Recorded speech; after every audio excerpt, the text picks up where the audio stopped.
హిందూ బంధువులందరికీ ధీమహి భక్తి ఛానల్కు స్వాగతం సుస్వాగతం. చాలా మంది ఈ పితృపక్షాల గురించి వివరణ అడుగుతున్నారు. చాలా మంది భక్తులు అంటే ఏ విధంగా చేసుకోవాలి అంటే పూజా వ్యవహారం తెలిసినటువంటి వేదము మంత్రాలు తెలిసినటువంటి వాళ్ళు సులువుగా చేసుకుంటారు. కానీ మిగతా వాళ్ళు ఏ విధంగా చేసుకోవాలి, ఈ పితృపక్షాలు ఎప్పటి నుండి ఎప్పటి వరకు, ఈ సంవత్సరం ఎప్పటి నుండి ఎప్పటి వరకు వస్తున్నాయి, అదేవిధంగా ఈ పితృపక్షాల్లో చేయకూడని కార్యక్రమాలు ఏంటి, చేయాల్సినటువంటి కార్యక్రమాలు ఏంటివి, ఏ విధంగా చేసుకోవాలి అని చెప్పేసి చాలామంది అడుగుతున్నారు. సో కొంచెం లేట్ అయినా కూడా వీడియో చేయాల్సి వస్తుంది కనుక చాలామంది కోరిక మేరకు వీడియో చేయడం జరుగుతుంది. చివరి వరకు చూడండి. ముఖ్యంగా పితృపక్షాలు అంటే మన పెద్దలు, స్వర్గస్థులైనటువంటి పెద్దల కోసము, అంటే పెద్దలు స్వర్గం నుండి మన కోసము దిగి వచ్చేటువంటి రోజులు. పక్షము అంటే 15 రోజులు. పితృపక్షము అంటే భాద్రపద మాసములో పౌర్ణమి తెల్లవారి నుండి అమావాస్య వరకు ఉండేటువంటి 15 రోజులని పితృపక్షము అంటారు. ఈ 15 రోజులలో ఏ రోజైనా కూడా మన పెద్దలకు అంటే చనిపోయిన తండ్రికి కానీ, తాతకు కానీ, ముత్తాతకు కానీ, మన వాళ్ళు ఎవరికైనా కూడా మనము తర్పణాలు వదలవచ్చు, అన్నదానాలు చేయవచ్చు, ఎట్లాంటి దానాలైనా కూడా చేయవచ్చు. ఈ పితృపక్షాలలో అంటే భాద్రపద మాస పౌర్ణమి తెల్లారి అంటే పాడ్యమి, కృష్ణపక్ష పాడ్యమి నుండి అమావాస్య వరకు ప్రతిరోజు చేయవచ్చు వీలైన వాళ్ళు, లేదా కనీసం ఒక్కసారైనా కూడా మీకు వీలైనప్పుడైనా చేయండి. ఈ రోజులు ఏ రోజు వీలు కానప్పుడు అమావాస్య రోజున మహాలయ అమావాస్య అంటారు. మహాలయ అమావాస్య రోజునైనా ఖచ్చితంగా మీ పెద్దలను దృష్టిలో పెట్టుకుంటే మీ పెద్దల కోసము వాళ్ళ పేర్ల మీద మీ దగ్గరలో ఉన్నటువంటి గుళ్ళో పూజారికి కానీ, మీ ఊర్లో పురోహితునికి కానీ స్వయం పాకము అందజేయండి. ఇది అంటే మామూలుగా టూకీగా పితృపక్షాలు చేసుకునే పద్ధతి.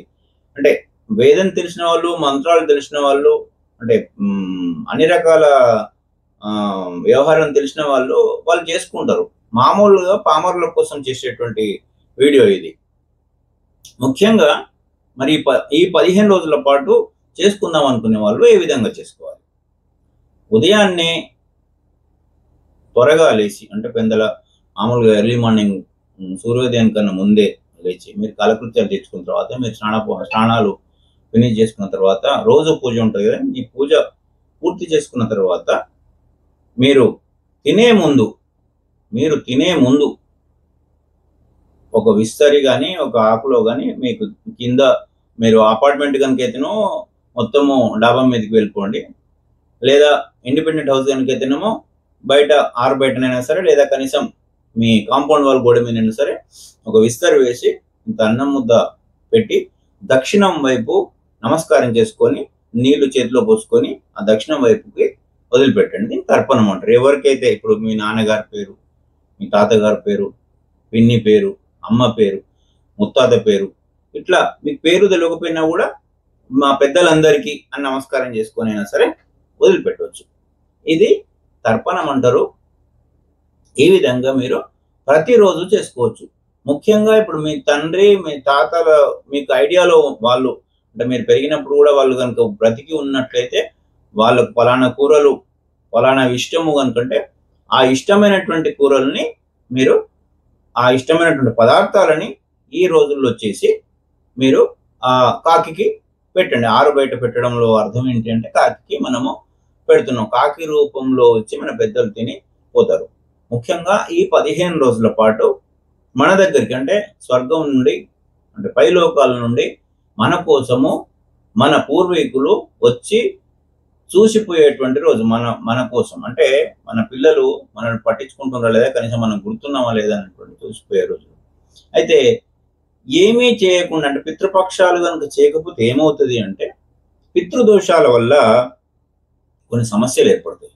చాలామంది అనుభవించినటువంటిది. కొంతమందికి వితండవాదం వాదించే వారి గురించి మనం చెప్పట్లేదు, ఇది నమ్మిన వారికి మాత్రమే చెప్తున్నాము.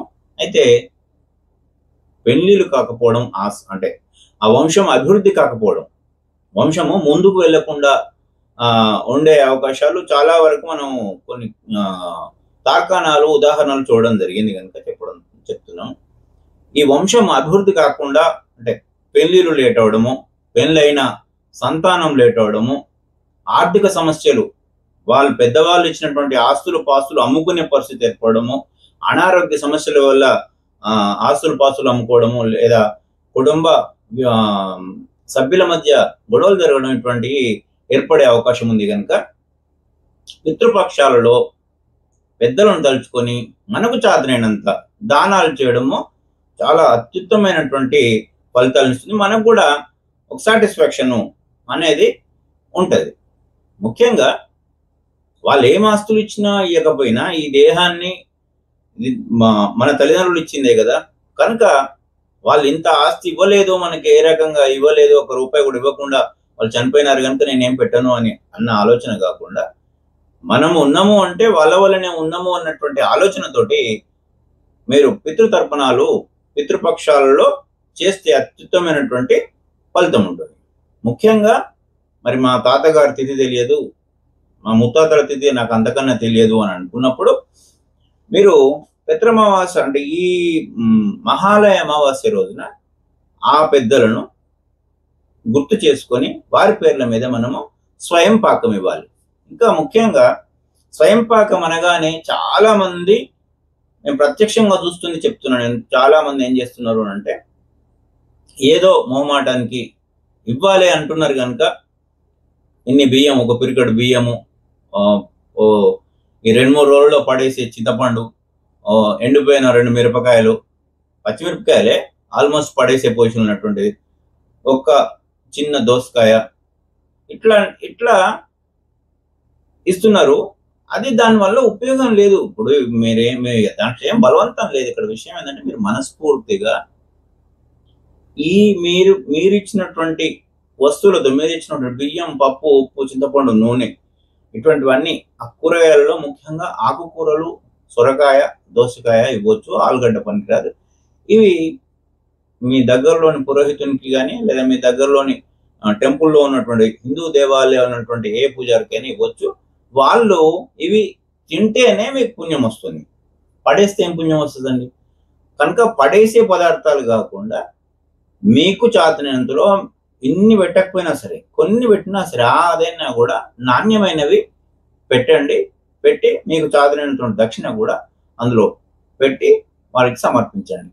ఇది స్వయం పాకం ఇచ్చేటువంటి పద్ధతి. స్వయం పాకంలో బియ్యము, పప్పు, ఉప్పు, చింతపండు, కూరగాయలు, ముఖ్యంగా ఒక ఆకుకూర కనీసము, నూనె, ఇవి మీకు చాతనైంది. మళ్ళీ కూడా పాలు, పెరుగు ఇవ్వచ్చు, కారం ఇవ్వచ్చు, ఇట్లా పచ్చిమిరపకాయలు, ఇట్లా స్వయం పాకం అంటే ఆ పూటకు ఆ కుటుంబము తినగలిగినంత అన్ని పదార్థాలని ఇవ్వడాన్ని స్వయం పాకం అంటారు. ఇది పితృదేవతల పేర్ల మీద దానం చేస్తాం. అదేవిధంగా అన్నదానం కూడా చేయవచ్చు, వస్త్రదానం కూడా చేయవచ్చు. నిజంగా ఎవరికైతే అవసరం ఉంటుందో అట్లాంటి పేదవాళ్ళకు కూడా వస్త్రదానము చేయవచ్చు. ఇది ఈ పితృపక్షాలలో నిర్వహించాల్సినటువంటి కార్యక్రమం. ఇక శుభకార్యాలు ఈ 15 రోజులు ఏ శుభకార్యాలకు పనికిరాదు. అంటే వివాహం చేయడానికి కానీ, పెళ్లి చూపులకు కానీ, ఎంగేజ్మెంట్లకు కానీ, గృహ ఆరంభాలు అంటే శంకుస్థాపనలకు కానీ, గృహ ప్రవేశాలకు కానీ, ఎట్లాంటి శుభకార్యాలకు ఈ 15 రోజులు పితృపక్షాలలో పనికిరాదు. ఇక చేయాల్సిన పనులు మాత్రము దానాలు. మీరు ఈ పీరియడ్లో, ఇప్పుడు ముఖ్యంగా ఈ 15 రోజుల్లోనే ఎందుకు మనం వాళ్ళకు పెట్టాలి, మరి మిగతా రోజులు కూడా మరి వాళ్ళని తలుచుకొని మనం చేయొచ్చు కదా అని అంటే చేయొచ్చు. ముఖ్యంగా శివరాత్రి రోజు శివుణ్ణి ఎక్కువగా పూజిస్తాం.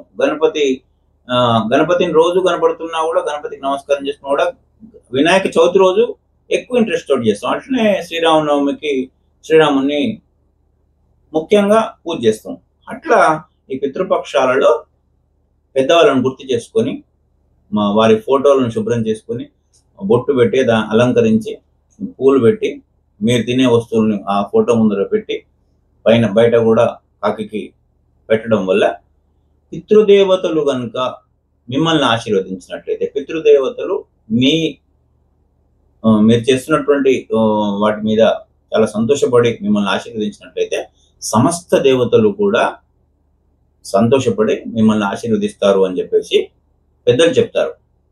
ఇది చాలా మంది విషయాల్లో అంటే వంశం అభివృద్ధి కాకుండా అక్కడికే ఆగిపోయిన వంశాలు చాలా ఉన్నాయి. అది పెద్దలు చెప్తారు. మనం ప్రత్యక్షంగా కొన్ని చూడొచ్చు, కొన్ని చూడకపోవచ్చు, కానీ చాలా మంది పెద్దలు చెప్తున్నటువంటి విషయాలు మాత్రము వంశం అభివృద్ధి కాకుండా ఉంటాయి పితృదోషాలు కనుక ఉన్నట్లయితే. కనుక మనం తినే వస్తువులే, తినే అన్నమే ఒక ప్లేట్ అంటే ఒక విస్తర్లో లేదా ఒక ఆకులో పెడితే వారికి నమస్కారం చేసి, పితృదేవతలు అంటే చనిపోయిన వారందరూ కూడా దేవతా స్వరూపాలుగా మనం తలిచి నమస్కారం చేసుకొని దక్షిణం వైపు తిరిగి నమస్కారం చేసుకొని కొన్ని నీళ్ళు పోసుకొని దాంట్లో కింద కొలిపెట్టడానికి తర్పణం అంటారు. ఈ విధంగా మీరు చేసుకున్నట్లయితే చక్కటి ఫలితాలు ఇస్తాయి. ఈ 15 రోజులలో ఏ రోజైనా కూడా చేసుకోవచ్చు, ప్రతిరోజు కూడా చేసుకోవచ్చు. మీకు ఈ రోజులలో ఎప్పుడు కనుక వీలు కానట్లయితే అమావాస్య రోజున ఖచ్చితంగా మీరు స్వయం పాకము ఇవ్వడానికి ప్రయత్నం చేయండి. ఈ విధంగా మీరు చేసినట్లయితే పితృదోషాల నుండి విముక్తి పొందుతారు. మీరు, మీ కుటుంబము అన్ని రకాలుగా అభివృద్ధి పదాన పడుతుంది. చాలా మంది జాతకాలు తీసుకొని వస్తారు. ఆ జాతకరీత్యా ఏ దోషం లేకపోయినా కూడా పిల్లలకు పెళ్లిళ్ళు కావు, సంతానాలు కావు. ఇట్లాంటి సమస్యలు ఈ పితృదోషాల వల్ల కూడా ఏర్పడతాయి. ఎప్పుడైతే ఈ 15 రోజులలో వారికి చాతనైనంత దానం చేస్తారో, దానము అంటే మళ్ళీ కూడా వస్త్రాలు లేని వాళ్ళకు వస్త్రాలు ఇవ్వడం, ఏదైనా గొడుగులు లేని వారికి గొడుగులు, లేదా చెప్పులు లేని వారికి చెప్పులు ఇవ్వడమే దానం. మీకు ఎంత స్తోమత ఉంటుందో అంతే స్తోమతలు చేయండి. ఇప్పుడు అప్పులు చేసి చేయమని నేను అనడం లేదు, అనను కూడా. ఈ విధంగా చేయడం వల్ల పితృదేవతలు మిమ్మల్ని ఆశీర్వదిస్తారు కనుక మీకు చక్కటి ఫలితాలు ఉంటాయి.